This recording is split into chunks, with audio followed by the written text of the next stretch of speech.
Hello, dear story lovers. At the amount of 1,000 subscribers, I will post a huge series of special stories for you. The Star Whisperer now floated silently in the blackness of space, its sensors scanning the void for salvageable wreckage. Captain Elara Miles leaned over the command console, her brow furrowed as she studied a faint anomaly on the display.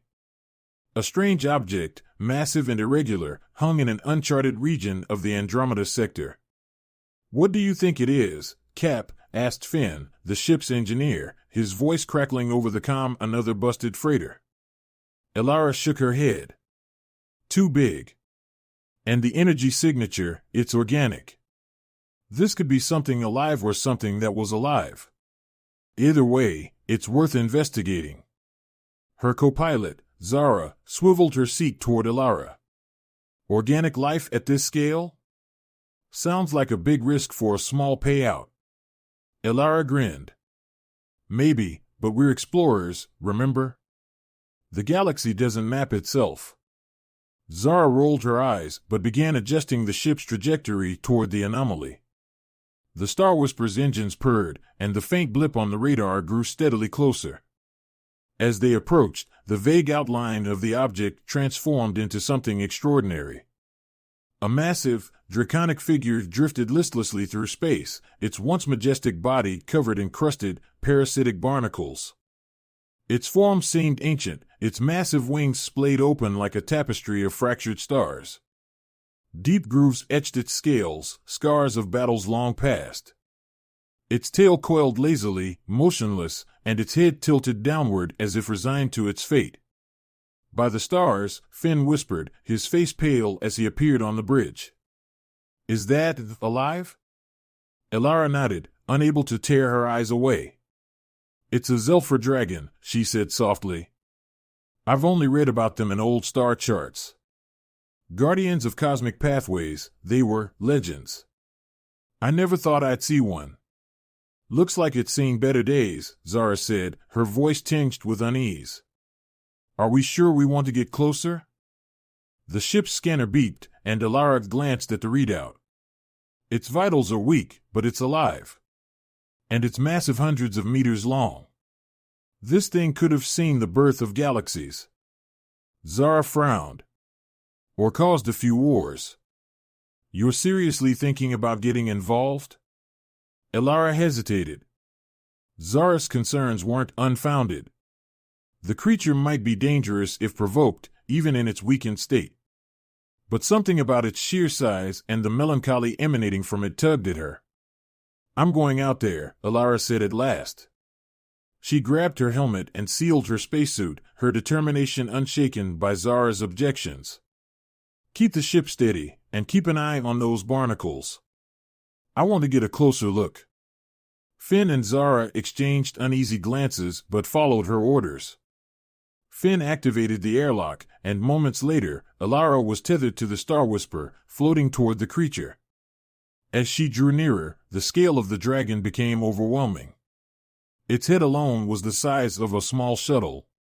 The barnacles clinging to its body pulsed faintly, their ridged surfaces glowing with an eerie, bioluminescent light. The dragon's eyes, deep-set and half-lidded, flickered open as Elara approached. A sudden pulse of energy resonated through her mind. It wasn't a sound, but a feeling, a desperate, mournful plea for help. Elara's breath caught in her throat. The dragon wasn't just dying, it was in agony. "I hear you," she whispered, her voice cracking as she reached out, her gloved hand brushing the barnacle-encrusted scales. "I'll figure out a way to help you." The dragon's eye closed again, as if reassured by her presence. Elara's helmet radio crackled as Finn's voice came through. Cap? Those barnacles aren't just clingers. They're alive. Parasites, I'd bet. They're draining it." Elara bit her lip. "Can we remove them?"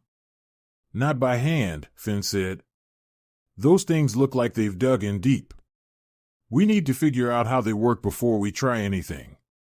Elara pushed herself away from the dragon's massive form and began the slow journey back to the Star Whisperer. She cast one last glance at the creature before entering the airlock. We'll help you, she murmured, her resolve firm. I promise. As the airlock sealed and the hiss of pressurization filled her ears, she turned to Finn and Zara. We've got a job to do. Let's find out everything we can about those barnacles and how to get rid of them. For the first time in her life, Alara felt the weight of a responsibility greater than her own. This wasn't just about salvage or exploration. It was about saving a life, an ancient, extraordinary life that had been abandoned to die. And she wasn't about to let that happen. The Star Whisperer's dimly lit research bay buzzed with activity. Alara stood over a console, staring at a magnified scan of one of the parasitic barnacles.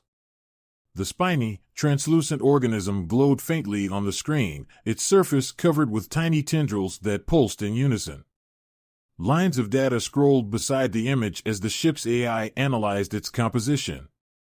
This thing's like a space leech, Finn muttered, leaning over her shoulder.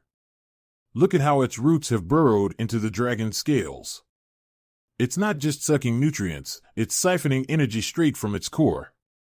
Alara crossed her arms. And it's not just one. Those things are all over its body. How is it still alive? Sheer willpower, maybe, Finn replied grimly. These barnacles shouldn't just kill its like they're designed to leave their host alive, just weak enough to keep feeding indefinitely. Alara's gaze shifted to Dr. Lin Tran, the Star Whisperer's xenobiologist, who was hunched over another console. Her fingers danced across the interface as she adjusted the settings on the ship's biological scanner. Lin, what do you have? Alara asked. Lin straightened, pushing her glasses higher on her nose. I've mapped their physiology.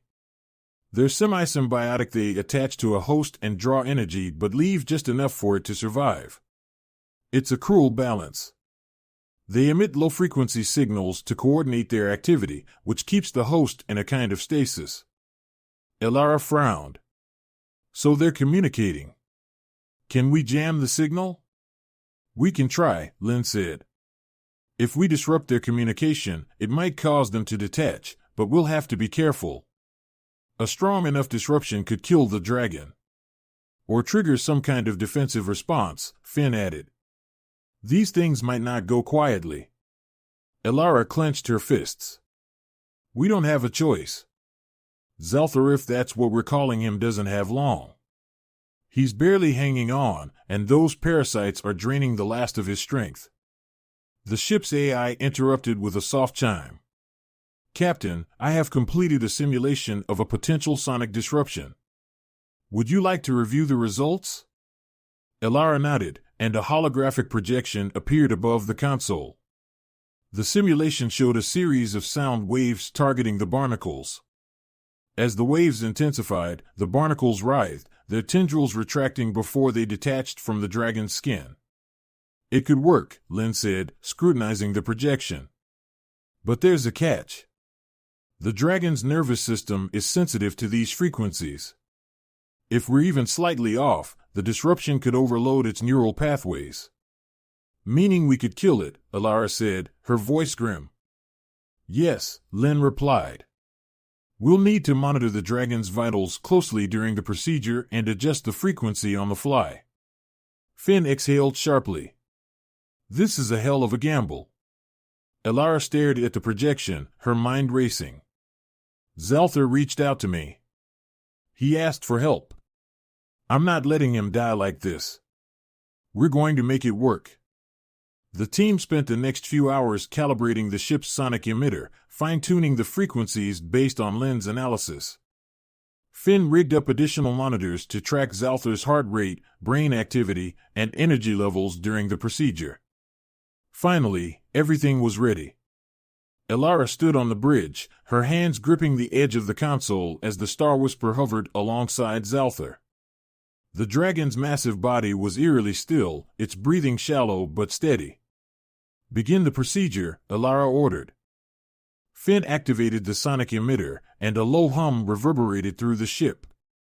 Outside, the emitter projected a focused wave of sound toward the barnacles. At first, nothing happened.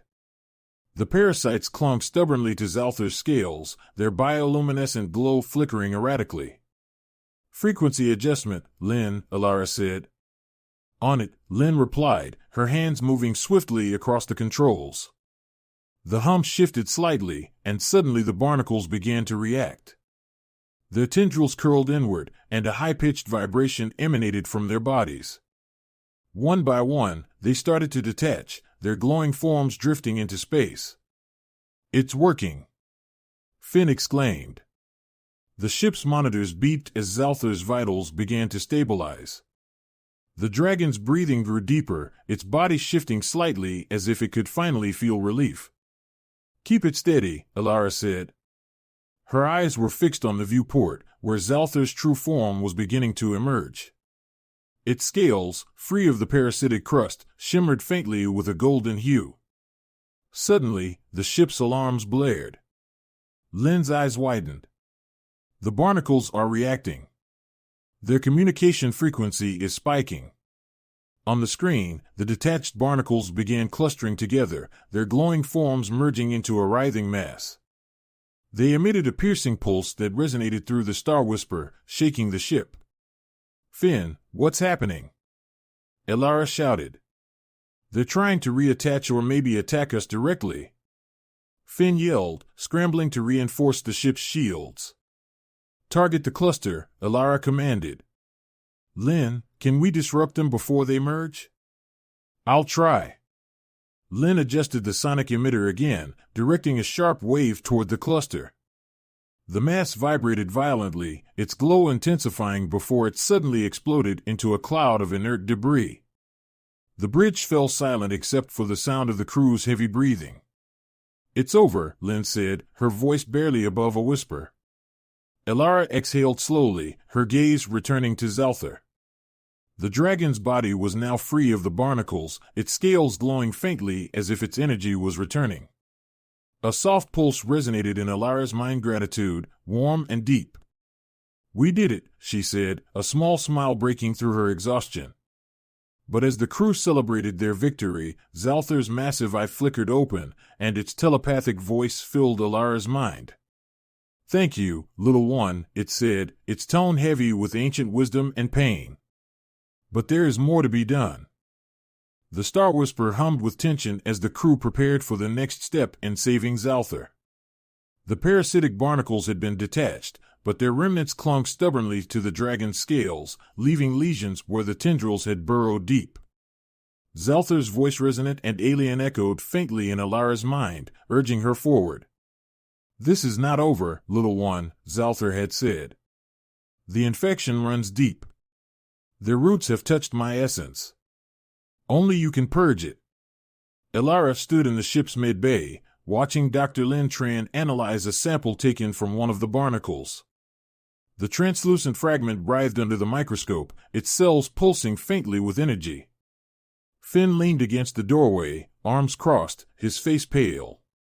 "You're telling me these things are still alive? Even after they were detached?" Finn asked, his voice tinged with unease. Lin nodded grimly. "They're designed for survival. The main body of the parasite is gone, but their roots, it's like they're seated inside Zalthar's body. They're still siphoning energy, just at a smaller scale." "And if we don't get them out?" Alara asked, her tone sharp. "They'll grow back," Lin said simply. "Stronger. It's a cycle of parasitism we've never seen before." Alara straightened. "Then we'll end it." "What's the plan?" Hours later, the Star Whisperer was positioned just above Zalthar's massive form. The dragon floated with a newfound sense of vitality, but the faint glow of its scales flickered intermittently, a sign that the infection was still active. Zalthar's telepathic voice reached Alara again, calm yet strained. "My strength returns, but slowly. The remnants within me are ancient. They adapt.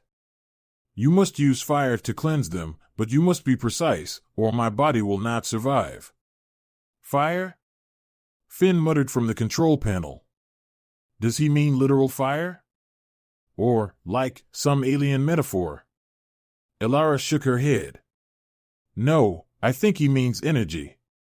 Something strong enough to purge the roots, but controlled enough to leave the rest of him intact. Lynn tapped her tablet, pulling up a schematic of Zalthar's body. I've mapped out the areas where the roots are most concentrated. We can use directed energy bursts, but they need to be calibrated to avoid damaging his internal structure. This will be like surgery on a cosmic scale. Finn whistled low. Great. No pressure. The Star Whisper's external emitters hummed to life as Lynn and Finn adjusted the energy output. Elara stood at the helm, her eyes fixed on the holographic display that tracked Zalthar's vitals. Beginning the first pulse, Lynn announced.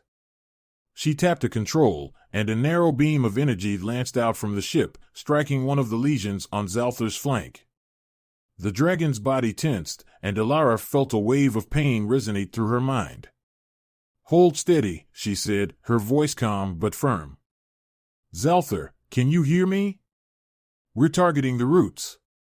Let me know if it's too much. I endure, Zalthar replied, his tone strained. Continue. The beam burned away the remnants of the parasite, leaving behind a charred but clean surface. Finn monitored the process, his fingers flying over the controls. One down. That wasn't so bad. Don't jinx it, Lynn said. We've got 37 more to go. The next few hours were grueling. Each pulse of energy required careful calibration, and Zalthar's body shuddered with every strike. The crew worked tirelessly, adjusting their methods to minimize the dragon's discomfort while maximizing the efficiency of the cleansing process. As they neared the final lesion, alarms blared across the Star Whisper. Lynn's eyes widened as she pointed to the holographic display. The parasites are reacting. Their roots are trying to spread deeper. On the screen, a web of glowing filaments appeared, branching out toward Zalthar's core. Finn, redirect the emitter. Elara shouted. We need to stop it before it reaches his heart. Finn cursed under his breath as he frantically adjusted the controls. I'm trying. It's moving too fast. Zalthar's voice surged through Elara's mind, tinged with desperation. The roots seek to bind my essence. If they succeed, I will not survive. Elara clenched her fists, her mind racing. Lynn, is there any way to amplify the emitter's power? Just for a few seconds? Lynn hesitated. If we do, we'll overload the system. We'll lose the emitter. Better that than losing Zalthar, Elara said. Do it. The Star Whisper's emitters flared with a blinding light as Lynn pushed them to their limit. The energy beam intensified, sweeping across Zalthar's body in a final, desperate burst. The glowing filaments writhed and disintegrated under the assault, their light fading into nothingness. The ship's power systems flickered and dimmed, and the emitter fell silent. The crew held their breath, their eyes fixed on the holographic display. Zalthar's vitals stabilized, his energy levels rising steadily. We did it, Lynn said, slumping into her chair. The roots are gone. Elara let out a shaky breath, her hands trembling as she gripped the console. Zalthar? How do you feel?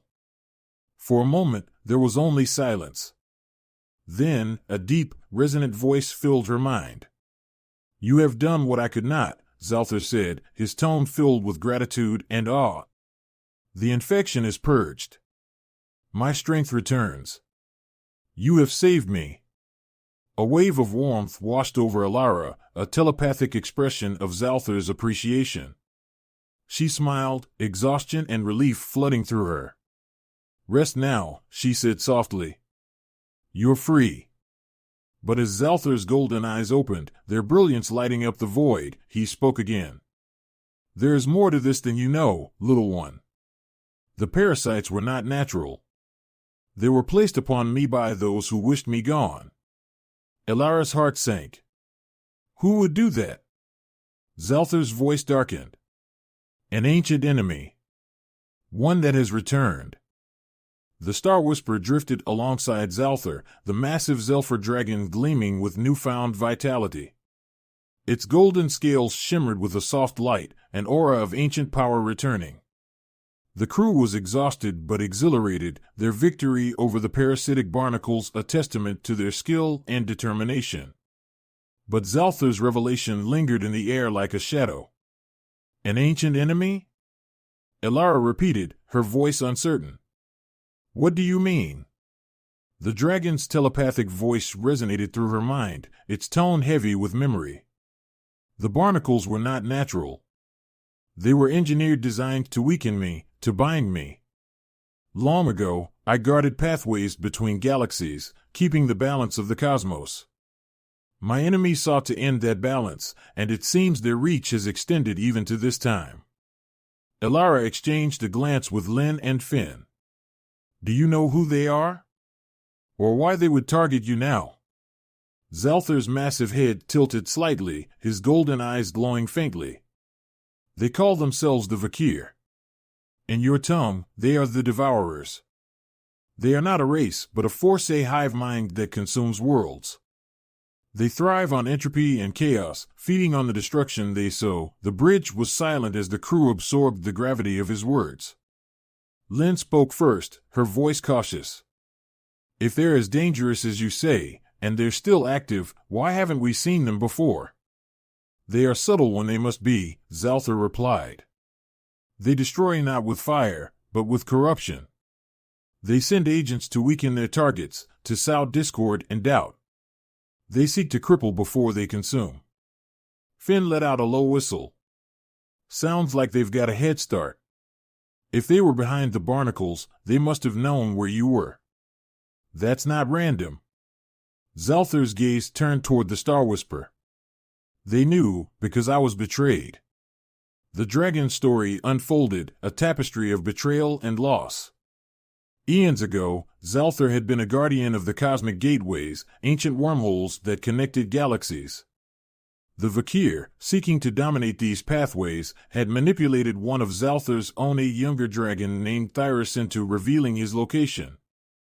Thyrus had believed the Vakir's lies, convinced that their control of the pathways would bring order to the chaotic universe. But once Zalthar was subdued, the Vakir turned on Thyrus, infecting him with the same parasites they used on Zalthar. Thyrus disappeared, leaving Zalthar alone and weakened. They used me as a warning, Zalthar said, his voice tinged with sorrow. They scattered my kin, closed the pathways, and left me to drift, forgotten. I feared they would never return. Now, I see I was wrong. Elara leaned against the command console, her mind racing. If the Vakir are back, what's their next move? Are they targeting the pathways again? Zalthar nodded. The pathways are the veins of the cosmos. To control them is to control the flow of life itself. If the Vakir seize them, they will spread unchecked, consuming all in their path. And you think we can stop them? Finn asked, skeptical. Zalthar's gaze was steady. Alone, I cannot. But together, we can. I know where the Vakir gather, where they prepare their forces. If we strike swiftly, we can disrupt their plans before they regain full strength. Elara's heart pounded.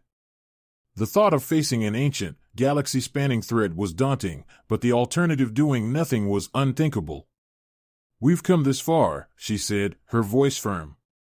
If there's a chance to stop them, we'll take it. The Star Whisperer and Zalthar traveled together, crossing uncharted regions of space. The crew's bond with the ancient dragon deepened as they worked to prepare for the coming confrontation. Zalthar shared his knowledge of the cosmos, teaching them how to navigate the hidden pathways and avoid the Vakir's traps. Days turned into weeks as they approached a desolate region known as the Void Sea. It was here, Zalthar explained, that the Vakir's hive had taken root, a massive structure built within the shell of a dead star. When they arrived, the sight was both awe-inspiring and terrifying. The hive pulsated with malevolent energy, its surface crawling with Vakir drones. Ships of alien design orbited the structure, their sleek forms bristling with weaponry. This is it, Zalthar said, his voice calm but resolute. The heart of their resurgence. If we destroy their core, their hive mind will falter. Elara nodded, adrenaline surging through her veins. What's the plan? I will draw their attention, Zalthar said. You must target the core. It lies within the dead star's remnants, a sphere of pure energy. It will be heavily guarded. Of course it is, Finn muttered. Nothing's ever easy. The battle that followed was chaos. Zalthar's massive form glided through the void sea, drawing the Vakir's ships away from the Star Whisper. The dragon's golden scales reflected bursts of energy as he unleashed streams of plasma, incinerating swarms of drones. Meanwhile, the Star Whisper weaved through the hive's defenses, its weapons firing in controlled bursts. Finn manned the engines, pushing the ship to its limits, while Lin calibrated the sonic emitters to disrupt the Vakir's energy fields. Elara, we're almost there. Lin shouted over the din of alarms. The core came into view, a sphere of pulsating light surrounded by a lattice of Vakir structures. Elara's hands tightened on the controls. Prepare the charges. We're going in. The Star Whisperer darted into the core's chamber, dodging beams of energy and swarms of drones. Finn released the charges, and Lin activated the ship's shields at full power. Detonation in 10 seconds. Lin called out. Outside, Zalthar roared, his voice a thunderous wave of defiance that echoed across the void sea. The Vakir ships faltered, their cohesion breaking as the hive mind struggled to react. The charges detonated, and the core erupted in a blinding explosion. The shockwave rippled through the hive, tearing it apart. The Vakir drones collapsed, their energy dissipating as the hive mind was severed. As the dust settled, the Star Whisperer regrouped with Zalthar. The dragon's golden light dimmed, but his voice was steady. You have done more than I could have hoped, he said. The Vakir are weakened, their plans undone. But this is not the end. They will return, as they always do. Elara nodded, her expression determined. Then we'll be ready. Together. Zalthar's massive form glowed once more, a beacon of hope in the vast darkness of space. You are not just explorers, little ones. You are guardians. And the cosmos will remember your courage. As the Star Whisperer set course for the next journey, Elara glanced at her crew, her heart filled with a sense of purpose she had never known. They were no longer just wanderers in the void. They were protectors of the stars, and their story was far from over.